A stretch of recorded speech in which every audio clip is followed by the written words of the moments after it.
নমস্কার বন্ধুরা, আমার চ্যানেলে আপনাদের সবাইকে স্বাগত। এখন তো বসন্ত চলছে, তো সামনেই দোল। আপনারা কিন্তু বাজার থেকে কেমিক্যালযুক্ত আবির না কিনে ঘরেই কিন্তু 4-5টা রং প্রাকৃতিক উপায়ে বানিয়ে নিতে পারবেন। আজকে একদমই প্রাকৃতিক উপাদান দিয়ে 5টা কালারের আবির বানাবো। চলুন দেখে নেওয়া যাক কীভাবে বানাচ্ছি। এবং এই আবিরটা কিন্তু অত্যন্তই সুগন্ধি আবির হবে। তো দেখে নেওয়া যাক কীভাবে বানাচ্ছি আমি এই প্রাকৃতিক উপাদান দিয়ে আবির। এখানে আমি 4টে রঙের আবিরের উপাদানটা নিয়েছি, আর নীল কালারের জন্য কি ব্যবহার করছি আপনারা পরে জানতে পারবেন। তো এখানে আমি লাল কালারের জন্য নিয়েছি বিটরুট, আর নিয়েছি কাঁচা হলুদ, হলুদ কালারের জন্য। সবুজ রঙটা বানানোর জন্য এখানে পালং শাক নিয়েছি। হালকা গোলাপিটা বানানোর জন্য এখানে কিছু গোলাপি কালারের জবা ফুল নিয়েছি। প্রথমে আমি কালারগুলো তৈরি করে নেব। আর এই জবা ফুলগুলোর বোটাটা ছাড়িয়ে কিন্তু এইভাবে রেখে দিচ্ছি। হলুদ কালারের জন্য আমি এখানে কাঁচা হলুদ ব্যবহার করেছি, আপনারা এর পরিবর্তে কিন্তু গাঁদা ফুলটা ব্যবহার করতে পারেন।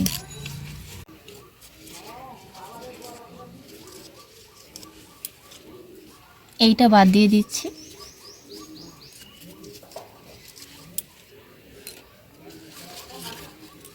পালং শাকটাও এইভাবে কুচিয়ে নিচ্ছি।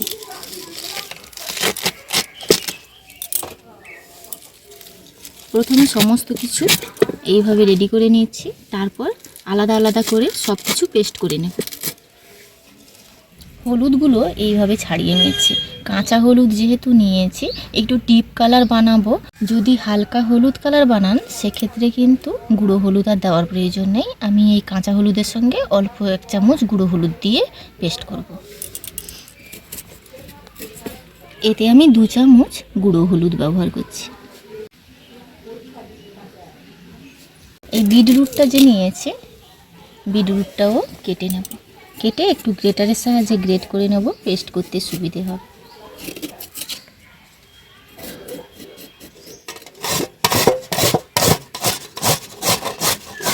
একটা বিট পুরোটাই গ্রেট করে নিয়েছি।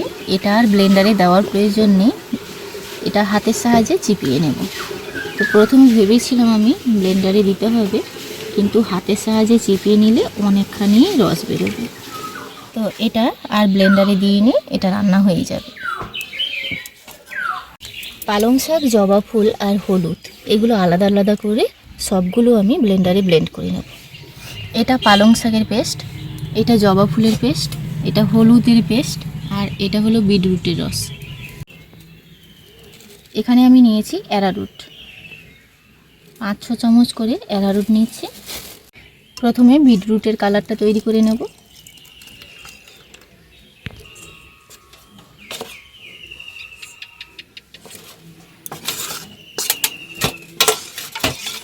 কালারটা এইভাবেই এসছে, তো একটা বড় থালার মধ্যে ঢেলে নিচ্ছি।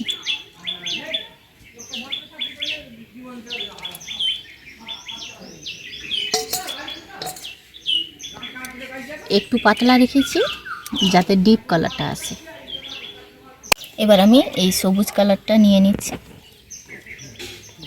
এগুলো সবই প্রাকৃতিক উপাদান দিয়ে বানানো হবে, তার কারণে কিন্তু হালকা কালারই আসবে। একদম বাজারের মতন কেমিক্যালযুক্ত রং দিলে সেগুলো একদম ডিপ কালার আসতো। সবুজ রঙের মধ্যেও ওইভাবে কিন্তু অ্যারারুটটা নিয়ে নিচ্ছি।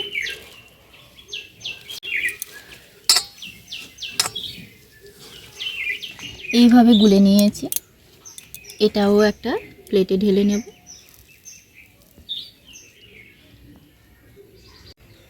এবার নিয়ে নিচ্ছি হলুদ কালারটা।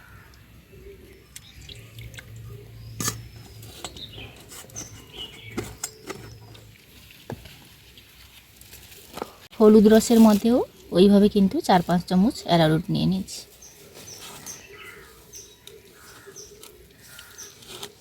এইভাবে গুলে নিয়েছি। এটাও একটা থালায় ঢেলে নেব।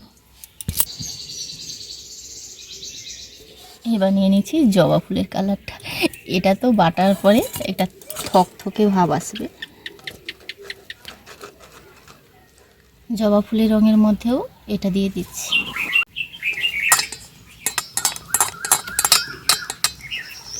এটা একটু থকথকে হয়ে গেছে। এটা তৈরি হয়ে গেল হালকা গোলাপি।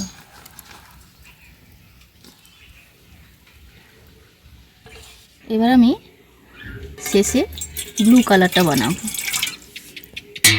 এখানে এক ছিপি আমি উজালা রং দিচ্ছি, যেটা কাপড়ে ব্যবহার করে থাকি, ন্যাচারাল একদম কালার।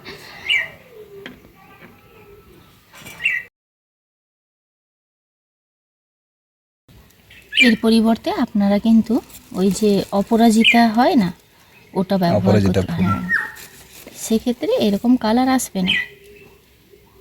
উজালাটা যতটা ডিপ, ওটা একটু এটা স্কিনের জন্য ক্ষতিকারকও নয়।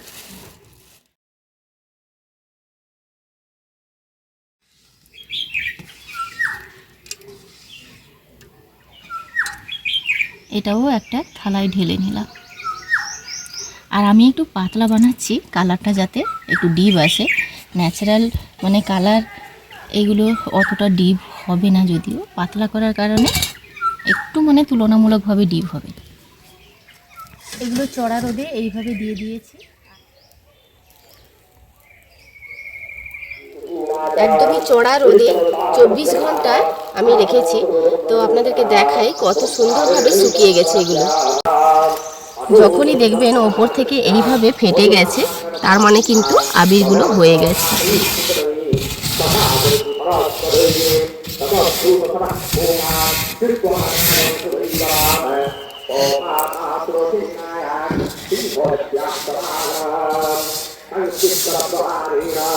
এগুলো এবার গুঁড়ো করার পালা। এগুলো সবই আলাদা আলাদা করে গুঁড়ো করে নেব মিক্সিতে। এগুলো সব হাত দিয়ে ছাড়িয়ে নিচ্ছি, আর এগুলো সব আলাদা আলাদা গুঁড়ো করে আপনাদেরকে দেখাচ্ছি আবিরগুলো কত সুন্দর হয়েছে। এখনও কিন্তু রেডি করতে বাকি আছে। এতে স্মেল আনার জন্য আমি কি করব, আপনারা কিন্তু দেখতে থাকুন। গুঁড়ো করার পর আমি দেখাচ্ছি। প্রত্যেকটা আবির কিন্তু আলাদা আলাদাভাবে আমি গুঁড়ো করে এনেছি, আপনাদেরকে দেখাই। বড় থালায় বিট দিয়ে বানিয়েছিলাম এটা, এই যে একটু মানে হালকা লালচে বর্ণের হয়েছে। আর এটা তো হলুদ দিয়ে বানিয়েছি।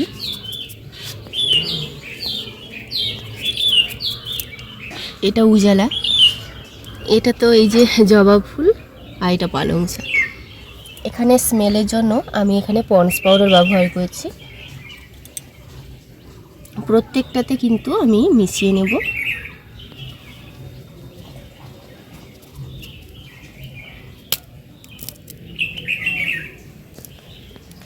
এর পরিবর্তে আপনারা কিন্তু গোলাপ জলও দিতে পারেন। গোলাপ জলটা ব্যবহার করলে ওই সবজির রসের সঙ্গে কিন্তু মিশিয়ে দিতে হবে। প্রত্যেকটা কালারের সঙ্গে এইভাবে মিশিয়ে নেব।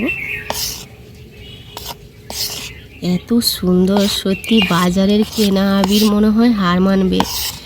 এত সুন্দর কি বলবো, মানে হাতে না নিয়ে দেখালে আপনারা বুঝতেই পারবেন না।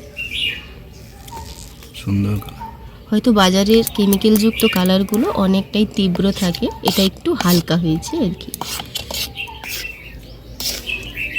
সবুজ কালারটা কিন্তু মানে একদম হালকা সবুজ, এটা কিন্তু মিষ্টি কালার। প্রত্যেকটা কালার খুব সুন্দর একটা মিষ্টি কালার হয়েছে, সেই হালকা হালকা বেশ মিষ্টি কালার একদম।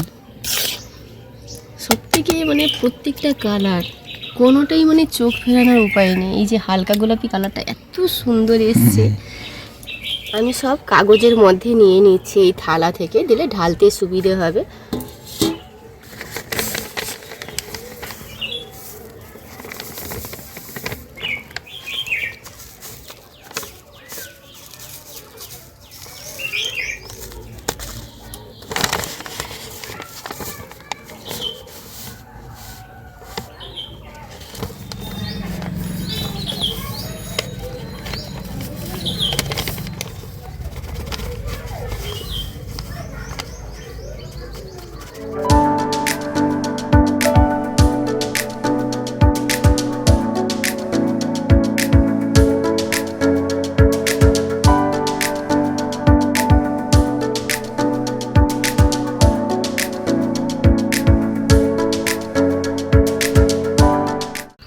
আপনারা দেখলেন একদমই প্রাকৃতিক রং দিয়ে বানিয়ে ফেললাম ঘরেই কত সুন্দর আবির। বাজারের কেনা আবিরের থেকে কম কিছু নয়, সেগুলো একটু তীব্র রং দেওয়া থাকে কেমিক্যালযুক্ত, তার কারণে কিন্তু কালারটা অনেকটাই ফোটে। এগুলো হালকা কালার হলেও কিন্তু ঘরে তৈরি একদমই মানে স্বাস্থ্যসম্মতভাবে খুবই ভালো। তো আপনারা অবশ্যই ট্রাই করে দেখবেন, বেশি দিন সময়ও পর্যন্ত লাগে না। একদিন চড়া রোদ হলে পরে খুব সুন্দরভাবে কিন্তু শুকিয়ে যায়। আপনারা দেখলেন হয়তো 1 থেকে 1.5 দিন, হয়তো চড়া রোদ যদি না থাকে 1 থেকে 1.5 দিন লাগতে পারে, খুব বেশি সময় লাগে না, ঝামেলা ছাড়াই কিন্তু বানিয়ে নিতে পারবেন। ভিডিওটি ভালো লাগলে লাইক শেয়ার কমেন্ট করতে ভুলবেন না। আপনারা সবাই ভালো থাকবেন, সুস্থ থাকবেন, সাবধানে থাকবেন। দেখা হচ্ছে পরবর্তী একটা নতুন পর্বে।